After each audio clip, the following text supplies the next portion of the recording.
बिस्मिल्लाहिर्रहमानिर्रहीम। अस्सलामुअलैकुम दोस्तों, रोल्स रॉयस दुनिया की सबसे महंगी कार्स बनाने वाली कंपनी है। ये कंपनी अपनी कार्स की प्रीमियम क्वालिटी और ड्यूरेबिलिटी की वजह से जानी जाती है। इस कंपनी की कार्स इतनी ड्यूरेबल होती हैं कि इनकी 60% से भी ज्यादा कार अभी तक वर्किंग कंडीशन में है। इस कंपनी को सर हेनरी रॉयस और चार्ल्स रॉल्स ने मिलकर स्टार्ट किया था। हमने इस स्टोरी के पहले पार्ट में हेनरी रॉयस की कुछ जिंदगी के बारे में जाना था, तो चलिए आज की इस वीडियो में हम रोल्स रॉयस की अधूरी स्टोरी को पूरा करते हैं।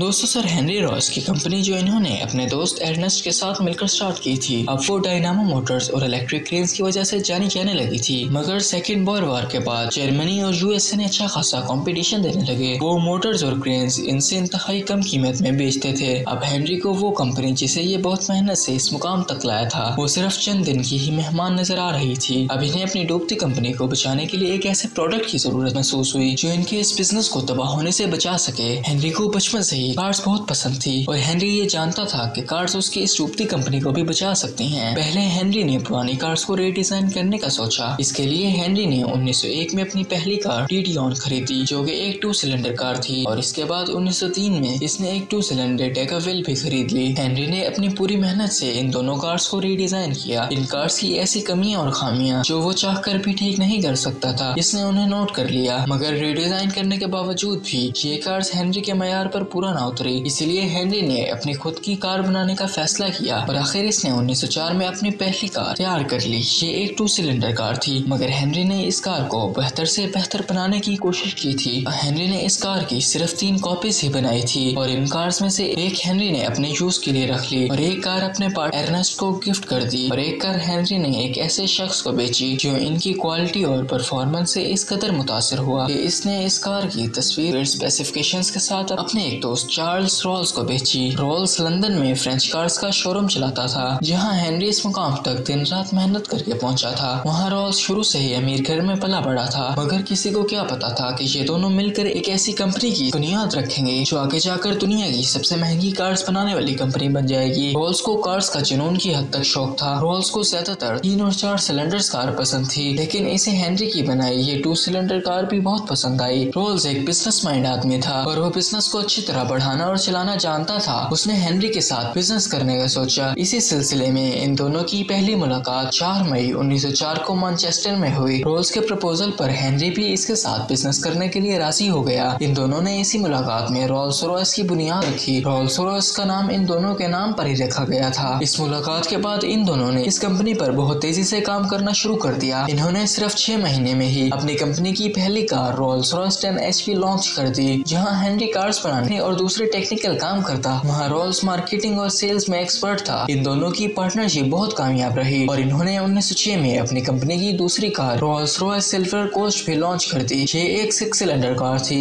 ये कार उस वक्त की बेस्ट कार्स में शुमार होती है। इस कार की डिमांड उस वक्त इतनी बढ़ गई थी कि इन्हें सिर्फ इस कार के लिए एक और फैक्ट्री लगानी पड़ी। ये कार इस कंपनी के लिए सोने की चिड़िया साबित हुई। अब रॉल्स रॉयस को लोग आहिस्ता आहिस्ता जानने लगे। इन्हें इनकी कार्स की ड्यूरेबिलिटी और इंजन की रिलायबिलिटी के लिए अवार्ड्स भी मिलने लगे। अब इनकी ये कंपनी भी बहुत अच्छी चल रही थी। मगर 1907 में रॉल्स का प्लेन्स की तरफ इंटरेस्ट बहुत बढ़ गया। अब वो चाहता था कि उनकी कंपनी कार्स के साथ एरो इंजन भी बनाए। इस बारे में इसने हेनरी से बात की और उसे कन्विंस करने की कोशिश की, मगर हेनरी इस पर राजी ना हुआ। रॉल्स को शुरू से ही उड़ने का शौक था। इसने 1903 में लॉन्गेस्ट सिंगल फ्लाइट के लिए गोल्ड मेडल भी जीता था और ये उस वक्त एरोप्लेन में सफर करने वाला दूसरा इंसान था। इसके अलावा ये एक बलूनिस्ट भी रह चुका था। इसने 170 से भी ज्यादा बलून में सफर किया था। रॉल्स ने अपने इसी शौक के चलते 1909 में राइट ब्रदर्स से एक प्लेन खरीदा और 1 साल में ही इसने इस प्लेन में 200 से ज्यादा फ्लाइट्स की। रॉल्स के इस कारनामे पर इसे गोल्ड मेडल भी दिया गया, मगर यही शौक रॉल्स की मौत की भी वजह बना। 1910 में रॉल्स की 32 साल की उम्र में एक प्लेन क्रैश में मौत हो गई। ये उस वक्त प्लेन क्रैश की वजह से होने वाली पहली मौत थी। हेनरी की तबीयत भी कई साल तक दिन रात काम करने की वजह से कुछ ठीक नहीं थी और रॉल्स के जाने के बाद कंपनी का सारा बोझ इस पर आ गया और और इसकी हालत मजीद खराब हो गई। मगर हेनरी काम से कहां बाज आने वाला था। इतनी बीमारियों के बावजूद भी हेनरी ने फैक्ट्री जाना ना छोड़ा। वो वहाँ पर दिन रात नए प्रोजेक्ट्स पर काम करता। मगर 1912 में इनकी तबीयत बहुत खराब हो गई। डॉक्टर्स के बहुत कहने पर हेनरी ने फैक्ट्री जाना छोड़ दिया, लेकिन वो फिर भी काम से कहाँ रुकने वाले थे। वो घर से ही न्यू डिजाइन बनाते और हर चीज पर्सनली अच्छी तरह चेक भी करते। हेनरी ने बीमारी के बावजूद 1915 में फर्स्ट वर्ल्ड वॉर में मिलिट्री रिक्वायरमेंट्स को देखते हुए रोल्स रॉयस एकल इंजन तैयार किया। ये इंजन उस वक्त मिलिट्री के तकरीबन हर प्लेन और जेट में इस्तेमाल होता था। मगर हेनरी रॉयस अभी भी काम से बाज न आए। इन्होंने इतनी खराब हालत होने के बावजूद भी 1929 में प्लेन्स के लिए 8 इंजन बनाए, जिसने उस वक्त सबसे फास्ट इंजन का वर्ल्ड रिकॉर्ड भी अपने नाम किया। 1931 में हेनरी ने अपनी हालत को देखते हुए रोल्स रॉयस को बेंटली मोटर्स को $704 मिलियन में बेच दिया। हेनरी रॉयस 1933 को इस दुनिया को छोड़कर चले गए। आज रोल्स रॉयस दुनिया की नंबर 1 कार्स बनाने वाली कंपनी और नंबर 2 एरो इंजन बनाने वाली कंपनी है। आज ये कंपनी BMW की चाइल्ड कंपनी है और आज सिर्फ रोल्स रॉयस की वर्थ ही $15 बिलियन